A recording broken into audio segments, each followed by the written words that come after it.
последние дни мировая пресса и военные аналитики особенно внимательно следят за наступлением ВСУ.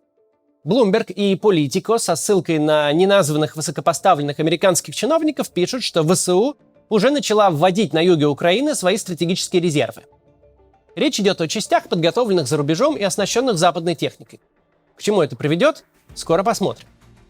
С другой стороны, интересная дискуссия по поводу украинского наступления развернулась среди военных экспертов и обозревателей. И это не какие-то неназванные чиновники в высоких кабинетах, а реальные публичные люди с компетенцией и репутацией. Сегодня мы рассмотрим и проанализируем эти экспертные оценки и с опорой на них постараемся разобраться, что происходит на фронте. Но прежде чем начнем, небольшое, но важное объявление. Помните, как 3 года назад мы следили за президентскими выборами в Беларуси? Переживали за оппозиционных кандидатов, поддерживали протестующих, переживали за тех, кто попал в застенки на Окрестино. С тех пор, как началась война с Украиной, эти события отошли на второй план. Только вот политзаключенные как сидели в тюрьмах, так и сидят. И им все так же нужны помощь и поддержка. Поэтому независимые белорусские медиа решили провести 29 июля 12-часовой онлайн-марафон солидарности «Нам не все равно», чтобы собрать средства для политзаключенных и их семей. Трансляция пройдет с 10 утра до 10 вечера по минскому времени, одновременно на множестве YouTube-площадок, среди которых наша Нива, Нехта, Белсат ТВ, Радио Свобода и многие другие. Пожертвования будут собирать на единый счет. Потом их распределят между инициативами и организациями, которые помогают политзаключенным и их родным. То есть все собранное пойдет на помощь политзаключенным. Не буду их все перечислять, но в описании будет ссылка, где можно почитать все подробности. Контролировать распределение средств будет специально созданный наблюдательный совет. Что еще важно сказать? Организаторы просят зрителей марафона, которые находятся в Беларуси и России, не репостить, не лайкать и не комментировать трансляцию со своих персональных аккаунтов. Это может быть небезопасно. И уж тем более не стоит делать пожертвования с белорусских и российских карт. Лучше попросить отправить за вас деньги друзей и близких, которые живут за границей. Многие оппозиционеры, которые были в заключении, говорят, что пока ты за решеткой, очень важно знать, что тебя поддерживают, что твоим близким помогают, что тебя ждут дома. Это дает тебе силы держаться. Ну и нам, тем, кто на свободе, становится немного легче, когда мы объединяемся, чтобы помочь. Так что присоединяйтесь к марафону солидарности 29 июля с 10 утра до 10 вечера. Все ссылки в описании.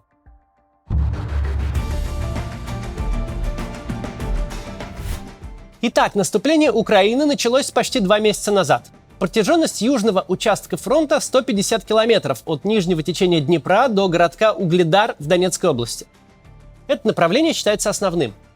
Вспомогательный удар идет к югу и северу от Бахмута. Так вот, с первых же дней наступления начались проблемы.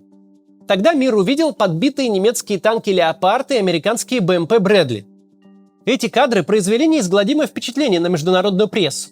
Оказалось, что западная техника тоже может гореть, если по ней попадает снаряд. Довольно быстро выяснилось, что бронеколонны попадают под огонь противника, потому что вязнут в минных полях.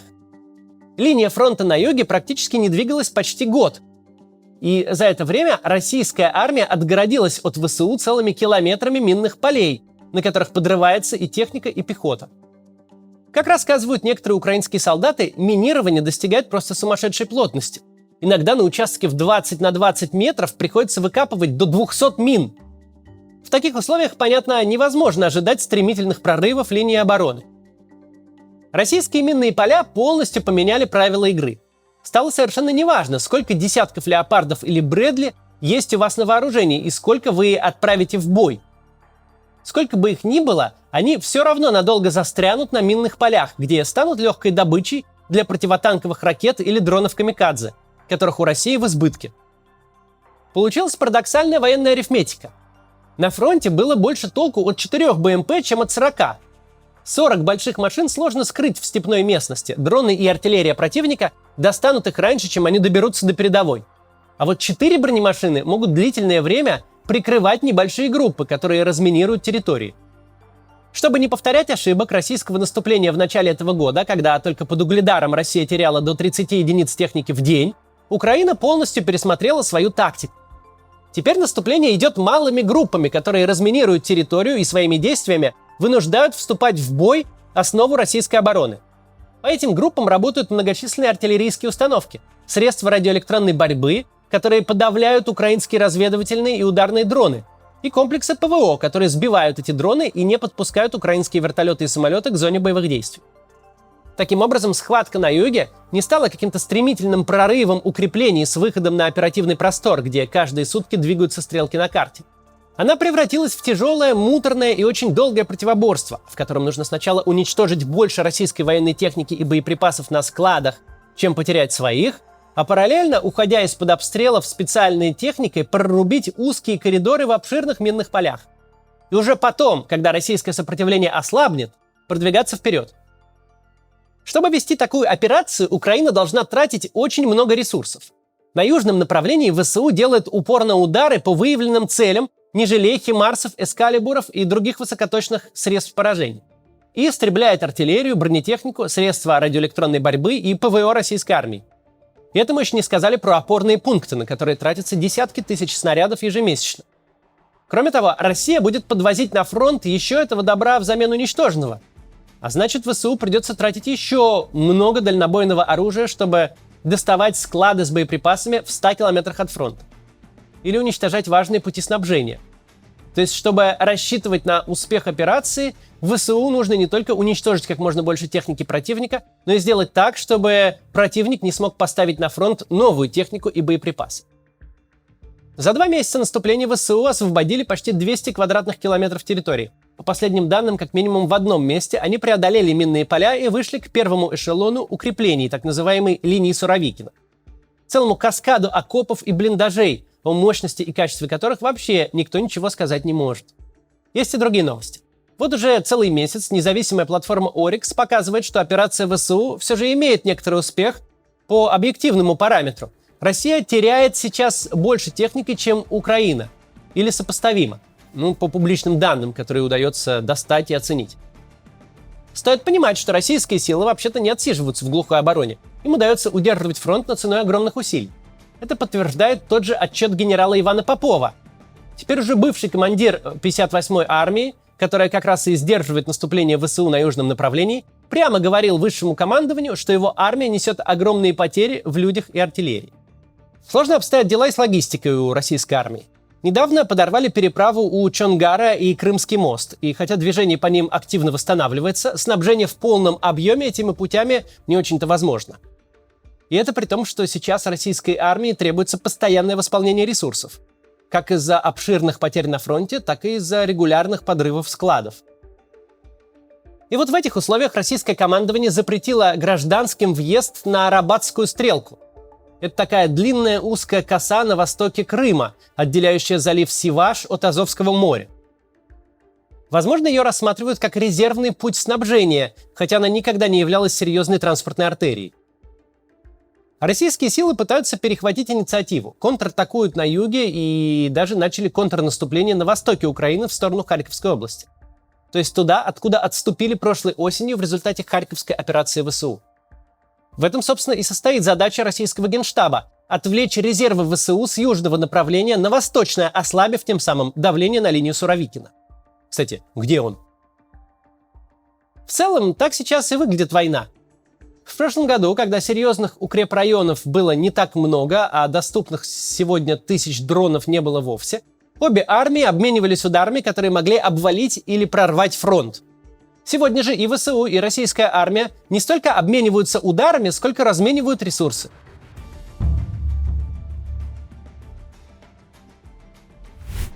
На прошлой неделе военные эксперты запустили публичную дискуссию о том, почему наступление ВСУ идет так тяжело и медленно. Началось все с большого твиттер-треда военного эксперта Франца Стефана Гади. По его словам, из-за огромных минных полей в российской обороне у ВСУ сейчас нет возможности проводить маневренные бои. Разворачивать широкомасштабные операции, заходить бронетанковыми колоннами в тылы и во фланге российских подразделений ВСУ не может. А еще, по мнению Гади, ВСУ не умеют проводить общевойсковые операции, когда задействована не какая-то одна бригада, а сразу несколько частей из разных родов войск. Например, артиллерийские, авиационные, пехотные и разведка реализуют совместную боевую задачу. В случае общевойсковой операции между подразделениями, у которых не то что несколько командиров, несколько штабов, должно быть просто отличное взаимодействие. Именно этой координации недостает ВСУ. Ее отсутствие делает украинскую бронетехнику более уязвимой для противотанковых средств. Именно эту проблему особенно подчеркивает Гади. Именно поэтому, пишет Гади, Украина перешла к стратегии истощения. И советует, говорит, украинскому командованию необходимо найти более системный подход к проведению операции, которая может подорвать дух российской армии. Иначе кровавая бойня растянется на недели, если не месяцы, а то и годы, уж добавляю я. По оценкам Гади, у России достаточно средств поражения, чтобы затягивать войну, и российские силы даже научились подавлять сигналы GPS, из-за чего экипажи химарсов уже не могут так точно бить по своим целям, как в прошлом году. Такая оценка находит поддержку в экспертной среде, но есть и те, кто готов возразить.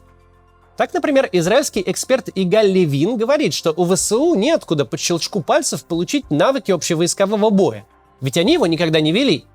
По сути, эта наступательная операция самая масштабная в истории ВСУ.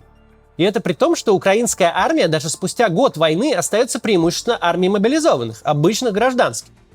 Есть, конечно, бойцы, которые проводили достаточно времени на полигонах, и офицеры, которые годами изучали практики других армий. Но их не так много. Сегодня же мы имеем масштабное сражение между армиями, ни у одной из которых нет решающего преимущества. У России, конечно, есть преимущество в авиации и системах радиоэлектронной борьбы, но оно все-таки не дает возможность переломить ход войны. Игаль Левин говорит, что последний раз такое сражение между противниками с приблизительно равным по качеству вооружением было 50 лет назад, в войне Судного дня, когда Израиль воевал против Египта и Сирии. Справедливости ради заметим, что тот опыт все-таки сложно перенести на нынешние реалии, ведь с тех пор многое в военной теории и практике изменилось, например, армейская связь. Сейчас она дает ощутимо больше возможностей. Левин отмечает, что интересно было бы посмотреть, на что равняются эксперты, которые утверждают, что ВСУ нужно менять тактику. На войну в Ираке? Но там у американской армии был противник, уступающий не то что в разы, на порядки, и было полное превосходство в небе. Приблизительно то же говорит и австрийский аналитик Том Купер. На Западе, обращает внимание Купер, почему-то сформировалось мнение, что ВСУ чуть ли не шапками закидает, не тряпками погонит российскую армию. И такие завышенные ожидания породили чисто политическую необходимость во что бы то ни стало начать наступление. Хотя ВСУ не были готовы к такой масштабной операции. Ни украинская, ни западная разведка, по словам Купера, не смогли увидеть на пути ВСУ огромные минные поля. Соответственно, и техники для разминирования Украине передали недостаточно. А еще Купер, как и его коллеги, отмечает, что у ВСУ нет опыта общевойсковых операций. Поэтому генералы ВСУ слушали западных военных советников. Вот только этот опыт, который есть у западных военных советников, не актуален для войны в Украине.